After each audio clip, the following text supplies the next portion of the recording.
Muy bien, hermanos. Vamos a dedicar entonces estos minutos para poder repasar el tema que teníamos para hoy. Yo hice así como un PowerPoint, pero solamente con los títulos para irnos guiando a dónde vamos. No puse todos los subtítulos, pero sí como para podernos guiar. Si bien es un tema estilo iglesia o predicación, ustedes pueden por ahí activar su micrófono, o yo no los veo, o por ahí Marcos, si veo, Patricia me dice si tienen algún comentario que hacer, al punto y que tenga que ver con, obviamente, con el tema, ¿no? Así que vamos a abrir allí nuestro librito, y por supuesto que vamos a recordar que siempre nos basamos en la palabra del Señor, ¿no es cierto? Los escritos inspirados nos ayudan y nos guían como una luz que nos conduce a una luz mayor. Los eventos de los últimos días, el capítulo 3, ¿sí? El capítulo 3 es el título del tema de esta noche y que vamos a repasar allí. Interesante, se amplía el tema de la vez pasada, y comenzamos, ¿no es cierto?, con este texto de Mateo capítulo 24, versículo 3. ¿Se acuerdan? Estamos allí en Mateo 24, versículo 3. Mateo 24 es un capítulo central en la profecía. Si nosotros siempre creímos que era solo Daniel y Apocalipsis, estamos equivocados, porque la profecía de Jesús, podemos decir que él mismo con sus propios labios, con sus propias palabras pronunció, es Mateo 24. Y es central porque en algún momento vamos a ver en qué momento de la historia o de Mateo capítulo 24 creemos que nos encontramos en la profecía. Y esto es muy importante para saber y estimar lo que falta para el fin, ¿no? Entonces, allí ella hace alusión, en primer lugar, a este versículo. Dice que en el capítulo 2 le habían preguntado allí y había pronunciado todo lo que iba a suceder con Jerusalén, no iba a quedar piedra sobre piedra en Jerusalén. Sin embargo, en el capítulo 24, versículo 3, Elena de Guay dice que solo Pedro, Juan, Santiago, que era el grupo pequeño, recuerdan ustedes, de Jesús, pero en este caso Andrés también, solamente ellos le hacen esta pregunta a Jesús. Dice, se le acercaron aparte, este grupo pequeño, y le dijeron, dinos, ¿cuántos serán estas cosas y qué señal habrá de tu venida y del fin del siglo? Qué importantes son estos detalles, ¿no? No es que Jesús necesariamente se lo dijo a todos, ni siquiera a los otros discípulos que él tenía, mujeres, varones y demás que lo seguían, sino que este grupo pequeño fue el que le preguntó, aunque él les habló, y allá ella menciona lo siguiente. Dice que Jesús, al mencionarles acerca de la pregunta que ellos estaban haciéndole a Jesús acerca del fin y de la venida de Jesús, Jesús mezcló los dos acontecimientos, dice, o crisis futuras, por misericordia hacia ellos. Dice la sierva del Señor, por misericordia, porque ellos no habrían podido soportar la visión si él le hubiese descrito con todo detalle lo que él podía ver en ese momento de lo que iba a ser el futuro. Miren qué interesante. Entonces mezcló los dos acontecimientos, es decir, la caída de Jerusalén y el fin y las señales que nos iban a mostrar que el fin estaba muy, muy cerca, o el fin de la historia en la cual nosotros estamos viviendo. Entonces dejó ella abierto, dice el Señor que dejó abierto, la señora Elena de Guay dejó abierto a la mente de los discípulos para que ellos puedan estudiar por sí mismos, para que ellos puedan estudiar allí por sí mismos. Entonces, se desconoce, dice, el tiempo del regreso de Jesús, ¿no es cierto? Es uno de los subtítulos, se desconoce el tiempo del regreso de Jesús. Dice que muchos han errado al fijar fechas de la venida de Cristo, y como resultado cada vez han sido fracasos.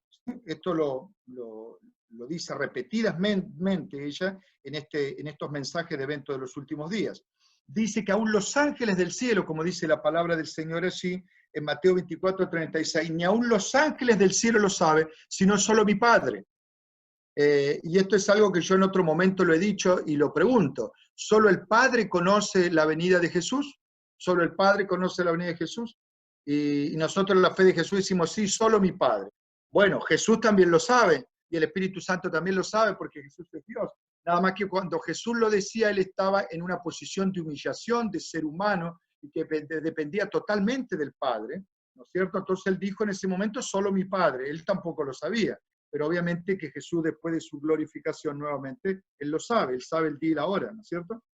Ni aún los ángeles lo saben. Lo que ninguna criatura, el énfasis que Jesús quiso decir, que ninguna criatura, ni aún los ángeles que están muy cerca de Dios, saben el día y la hora. O sea, por lo tanto, ningún mortal como nosotros puede saber el día y la hora. ¿Por qué se desconoce el tiempo, no es cierto? Las razones, ¿cuáles son estas razones por las cuales el Señor no nos ha dado el tiempo? Bueno, ella dice, porque si lo hiciera, no haríamos un uso correcto con él, es decir, del tiempo. Como resultado de este conocimiento existiría entre nuestro pueblo un estado de cosas que, número uno, puse yo, retardaría grandemente la obra de Dios de preparar un pueblo para estar en pie en el gran día que vendrá. No debemos vivir sobre la base de una agitación relacionada con el tiempo, es decir, retardaría. Imagínense que ustedes hoy sepan que el Señor nos revela a los adventistas el séptimo día, que Jesús va a venir dentro de 30 años. Entonces ustedes dicen, bueno, dentro de 30 años tengo que tener mi casa propia, el que no la tiene, el que está haciendo planes para el futuro, el que tiene hijos pequeños, se dedica obviamente, como debe hacerlo, a toda la educación de sus hijos y descuidaríamos en gran parte la obra de predicar el Evangelio, porque pensaríamos que Jesús viene por mucho tiempo más. Nos alimentaríamos para nosotros mismos, trabajaríamos para nosotros mismos en el sentido espiritual. Como iglesia trataríamos de mantenernos nosotros y no nos importaría tal vez demasiado la predicación. Total, Jesús tarda mucho en venir. Hay más detalles acá. ¿Por qué el Señor las razones no reveló el día? Dice, sin embargo, no tenemos su mensaje que nos diga el día y la hora de la aparición de Cristo. El Señor no nos ha encubierto sabiamente este asunto, sabiendo que siempre podamos estar en un estado de expectación, para que siempre podamos estar en un estado de expectación y preparación. ¿Se acuerdan como aquel siervo que no sabe cuándo el Señor, su amo, va a venir? Entonces, si nosotros no sabemos, siempre estaríamos, como dice la palabra del Señor, velando y orando. Por otro lado, recuerden ustedes este gran principio, que nosotros, Jesús puede que venga dentro de 5 años, pero puede venir esta noche para mí, en el sentido que mi vida allí se puede terminar. Les cuento algo triste, ¿no es cierto?, que está pasando, ¿no? Hoy una hermana de la iglesia me llama, y una hermanita que ustedes la deben de conocer, algún tiempo iba a la iglesia del centro, entiendo, la hermana Dorita, vive ahí cerca de la escuela adventista. La hermana Dorita perdió a su hija, la mamá de los chicos que viven con ella allí. Esta señora se dedicaba mucho a trabajar, era muy flaquita, nerviosa y demás, y hace una semana comenzó con unos problemas gástricos tremendos. Ya no podía mantenerse sola, llamaron a los médicos antes de ayer, tuvo 2 horas de observación en la casa, pidió cama, no le dieron porque no, las camas las están reservando para los del COVID-19 y demás. El tema es que la atendieron, hicieron lo que pudieron, le pusieron suero, etcétera, etcétera. Pero anoche se descompensó y a la madrugada murió. Murió y se fue. Cuando yo llegué, que fue bastante temprano, y ya la habían llevado, estuvo el cadáver ahí bastantes horas en la casa, la acababan de llevar, se anunció que se la iba a enterrar hoy mismo a las 3 de la tarde, yo fui para acompañar, y nos dicen que no, que por distintas razones se va a enterrar mañana a las 10 de la mañana, pero a confirmar. O sea, fíjense el estado de cosas, ¿no?, que se vive por todo esto, ¿no? A confirmar el día de mañana. Qué triste. O sea, te vas de un día para el otro. Ahora, ¿qué pasa si eso te pasara a vos o a mí? ¿Podemos nosotros entonces decir y especular, el Señor se tarda en venir? Dice, nuestro mensaje no consiste, dice ella, que nuestro mensaje no consiste en fijar fecha. No somos, dice, del grupo no pertenecemos a ese grupo que pone fechas. Jesús dice, algunos han fijado una fecha y cuando esta ha pasado, esta es otra razón, cuando esta fecha ha pasado, su espíritu presuntuoso no ha aceptado la reprensión, sino que ha fijado otra fecha más. Y ella habla allí de falsos profetas. Y ya hemos tenido mucho nosotros dentro de la Iglesia Adventista. Ustedes recuerdan desde el año 1997 que se creía que Jesús venía. ¿Por qué en el 97? Porque se hablaba del calendario gregoriano que se tuvo en cuenta 3 años después realmente del nacimiento de Jesús. Entonces el año 2000, después de Cristo, era en el año 1997, no en el año 2000. Ahí se levantó un grupo, ¿verdad?, con complejo de persecución, se fueron al campo, todo, y Jesús no vino. Otro grupo también en el año 2000, y ya han pasado 20 años desde ese año. Entonces no somos de los que fija fecha. Tercero, puse yo acá, Dios no le da a ningún hombre un mensaje de que pasaran 5, 10 o 20 años antes de que él concluyera. Él no quiere darle a ningún ser viviente una excusa para que demore la preparación para su venida. Entonces, fíjense otra vez. Finalmente el Señor no nos da fecha para que no demoremos nuestra preparación. Y allí dice, mi Señor se tarda en venir, porque esto conduce a un descuido temerario de las oportunidades y los privilegios para prepararnos para este día. Eso está muy bueno. Esto nos conduce, dice, a un descuido temerario de las oportunidades que nosotros tenemos de salvación y de llevar la salvación a otras personas y los privilegios para prepararnos para ese gran día, pensando en este caso en la santificación.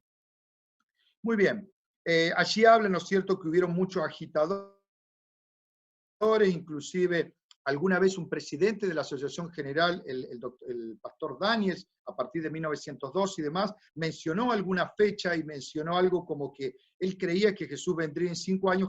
Elena de White lo reprendió, le dice, no haga tales comentarios, no hace ningún bien, que no se trate de conseguir un reavivamiento sobre la base de alguno de estos argumentos, sino que se use la debida cautela en toda palabra que se expresa. El fanatismo dice que entristece al Espíritu Santo. El fanatismo entristece al Espíritu Santo. Tremendo, ¿no es cierto?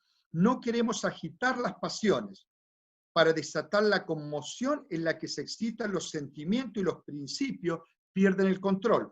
Y ahí ella dice que más abajo, Satanás, en otras palabras, se hace un festín cuando logra esta confusión.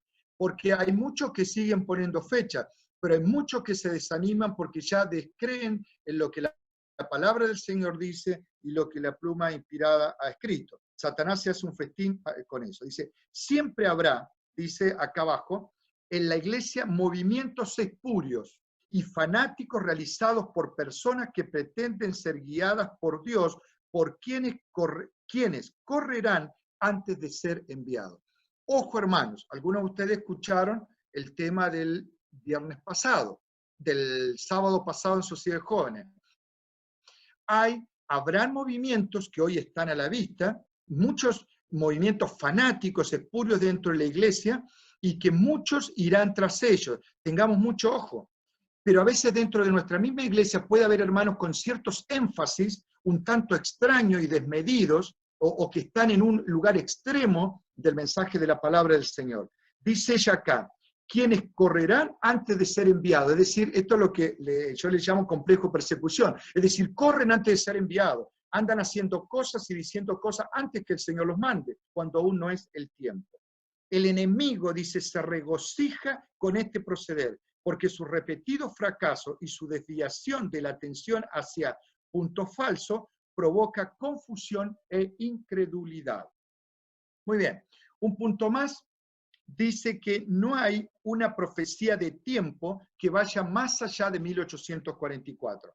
Esto es importante que ustedes lo tengan en cuenta. La profecía más larga de la Biblia y la profecía, la única profecía que tuvo, la última profecía con tiempo, es la profecía de las 2300 tardes y mañanas. Es decir, y ellas concluyeron en 1844. A partir de ese momento y un poco antes, comenzó el tiempo del fin. No hay otra profecía con tiempo. ¿Y por qué Elena de White dice esto?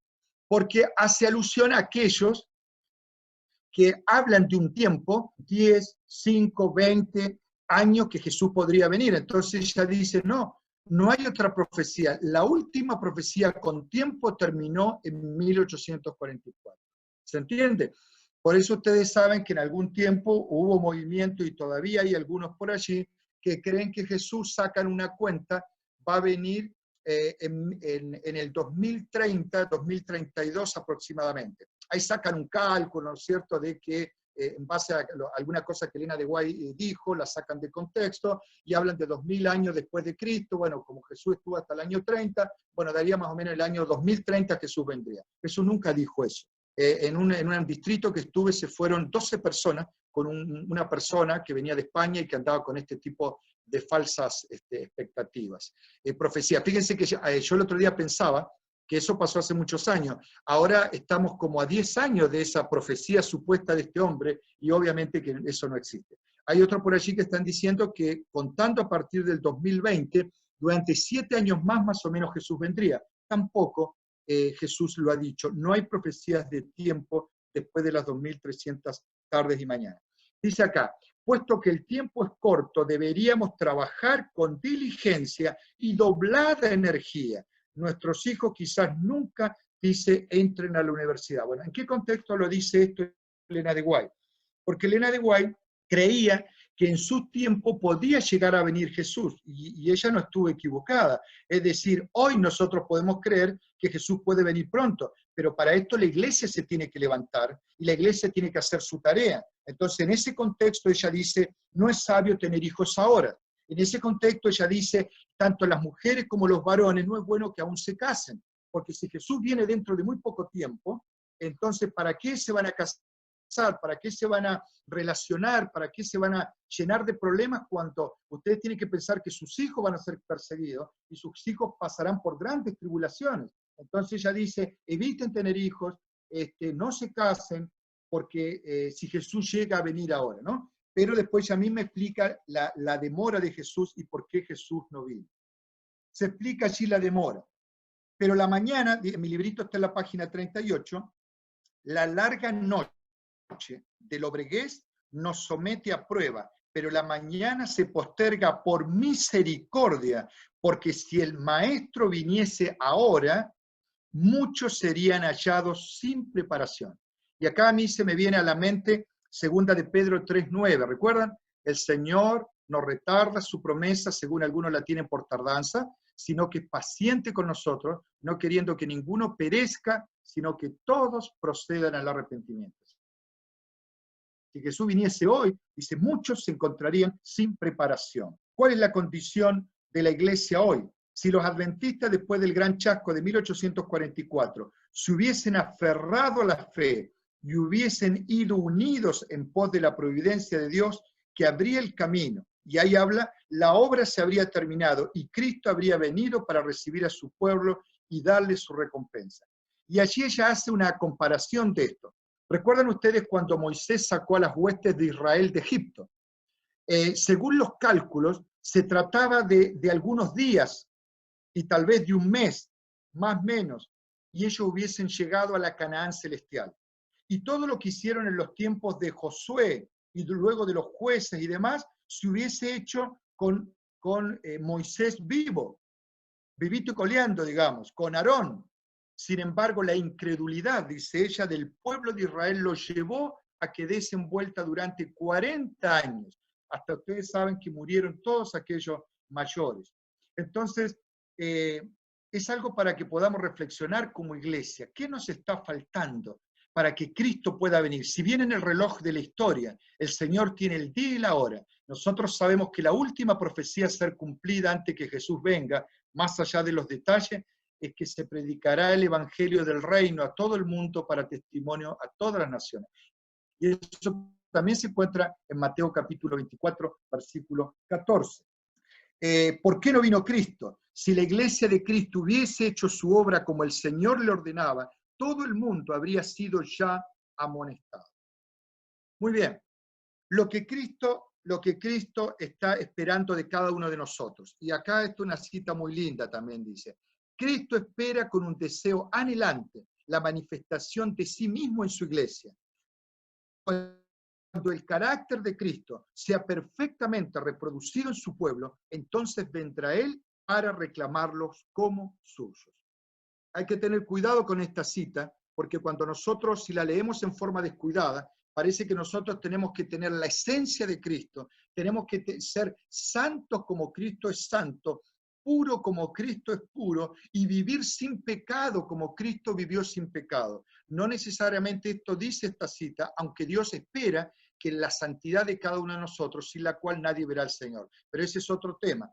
Cuando ustedes leen el contexto de esta cita, ella habla de que reproducir el carácter de Cristo tiene que ver con hacer la obra que tenemos que hacer, es decir, compartir el mensaje de la palabra del Señor con muchas almas que aún no conocen. Reproducir el carácter de Cristo, tenemos que perdonar como Cristo perdona. Reproducir el carácter de Cristo, tenemos que estar unidos como Cristo oró por su iglesia para que esté unido, allí en San Juan capítulo 17. Entonces, reproducir el carácter de Cristo no tiene que ver simplemente con una, digamos, con una realidad personal, intrínseca de cada uno, sino más bien con algo externo de lo que Dios espera que nosotros hagamos como pueblo, caminar como Él caminó, predicar como Él predicó, sanar como Él sanó.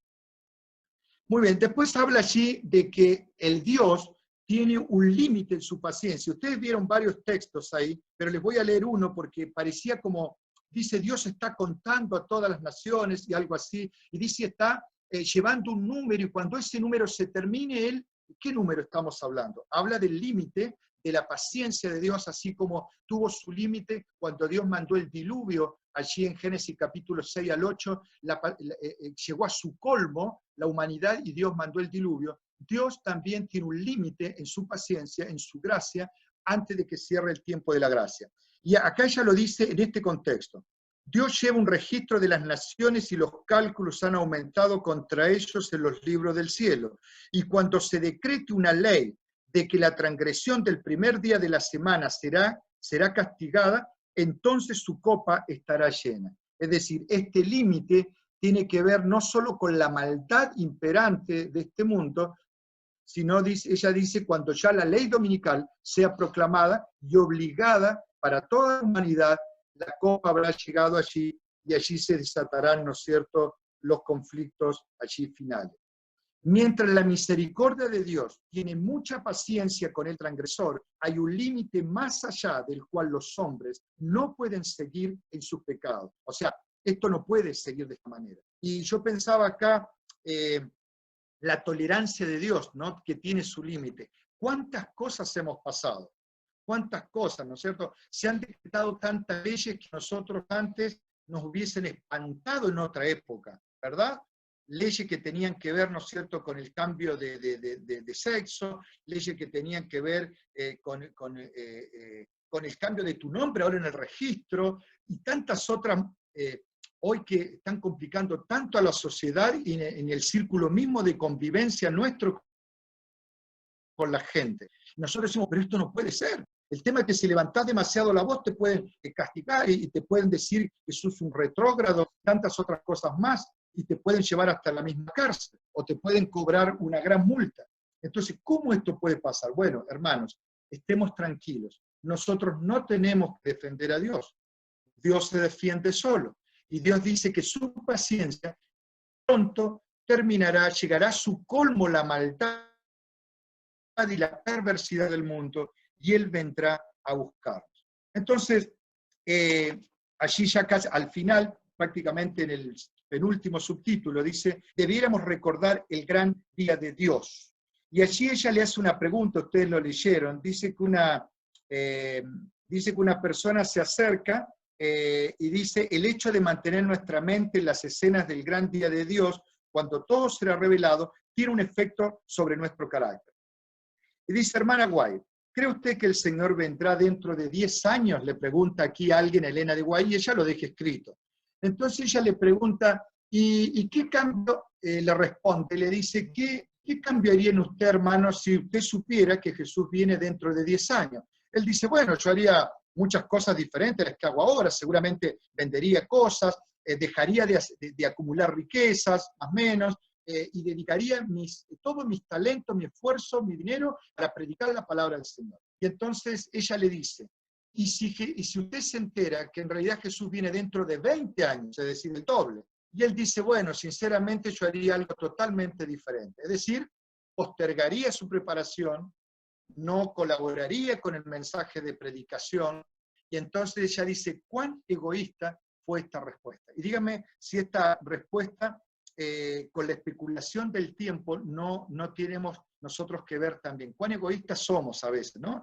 Bueno, pero esto recién está empezando, ¿cuánto más falta? O ahora estamos más asustados que con deseos de prepararnos y preparar otras personas.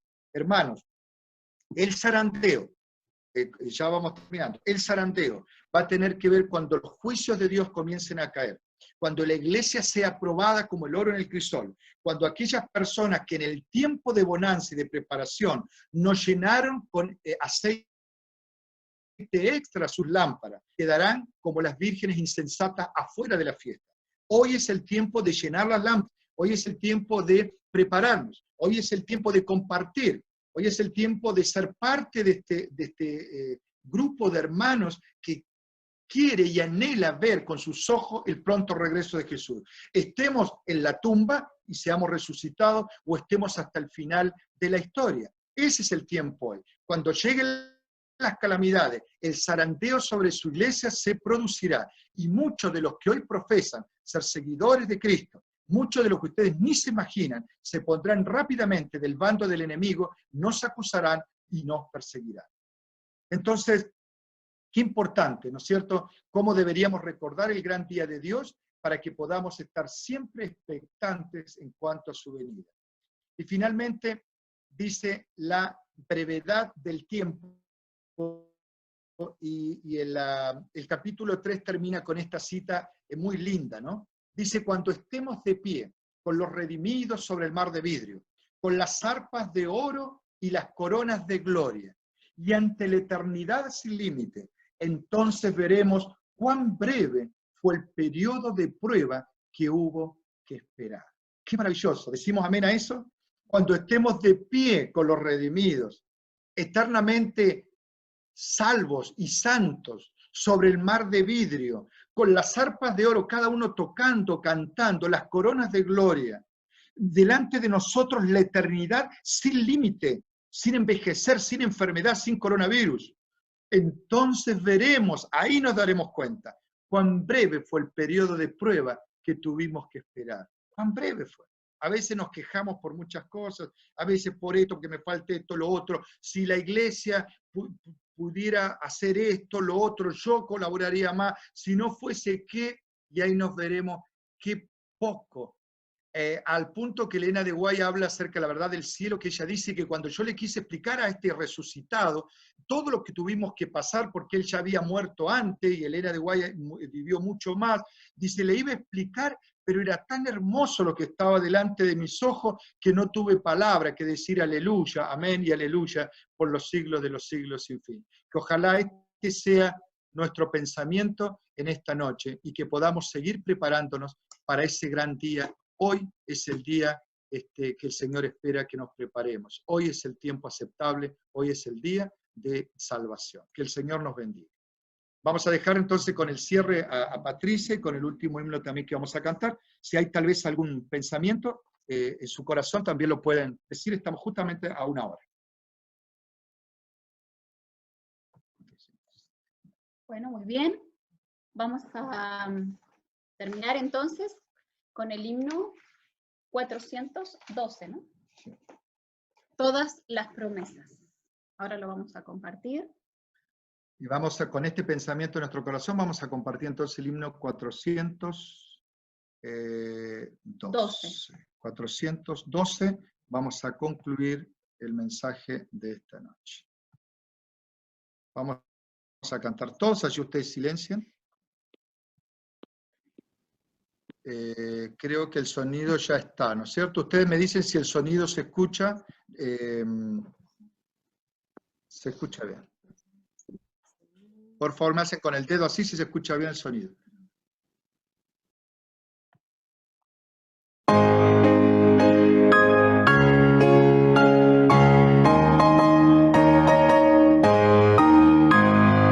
Todas las promesas del Señor Jesús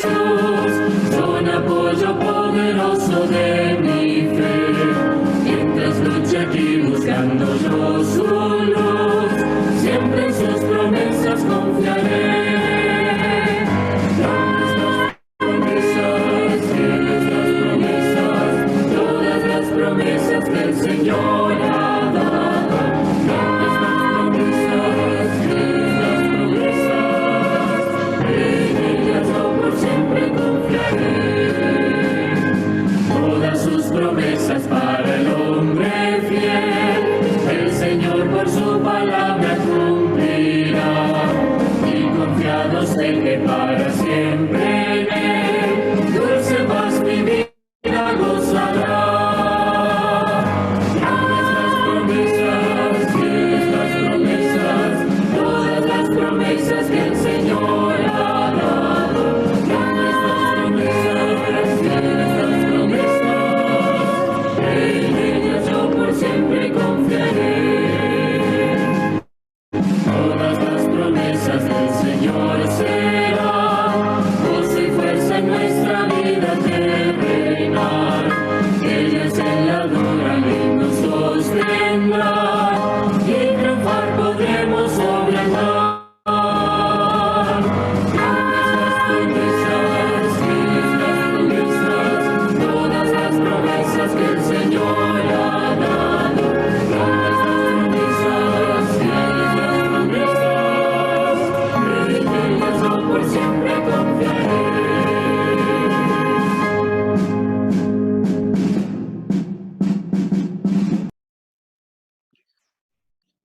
Bueno, muy bien. Vamos a terminar entonces con una oración, este culto. Le vamos a pedir a Alejandro, si nos puede dirigir él en esta última oración, Alejandro. Bueno, bien. Vamos a orar. Inclinemos el rostro. Bien fuerte, Alejandro, se te escucha abajo, bien fuerte. Oremos entonces. Padre eterno que estás en el cielo, bendito Señor, te damos gracias por este repaso que hemos hecho juntos, Señor, sobre el capítulo 24 de Mateo, sobre los escritos de Elena de White, respecto de cómo prepararnos, de qué hacer y qué no hacer y de cómo esperarte.